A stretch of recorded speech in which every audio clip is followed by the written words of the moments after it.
probably some of the markers that I've seen in just about everybody when they operate in fear is that they are afraid of slowing down and logically thinking about something, right? Mm. So they like to throw platitudes at it. They like to throw, rote answers. And anybody who says, no, no, no, let's actually, why? So please tell me, can you explain to me why God needed to murder Jesus in order to be satisfied with you? Can we have a discussion about this doctrine that you are too afraid to talk about? Because truth should stand on its own. And we all say that until one of our so-called truths gets challenged and we don't trust it to stand on its own. So fear often looks like the inability to have an honest conversation.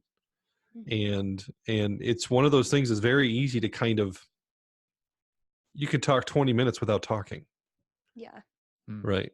And so it's so nuanced, and it does take an open conversation between people to say, you realize we've been talking for 20 minutes and you still haven't actually said anything. Like, it sounds like fear to me. So the inability to be logical.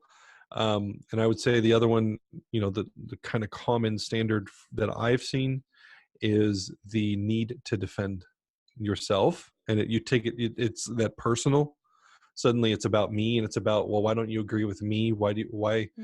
And again, truth should be able to stand. It naturally should speak for itself. It should stand on its own. Yeah. It shouldn't need your identity to defend it. And so when people talk about Halloween and they don't want to talk about the beauty of the value of the festival of Samhain, the old Celtic festival, and how cool it was. And if you're not even willing to have that conversation, you're not willing to take an honest look at the beauty of something, you're in fear for some reason or another. And it's not to say that you're a loser and you're stupid. It's just hey, you need to realize that there's something you're afraid of here. There's something you've been taught that is not letting you have an honest conversation.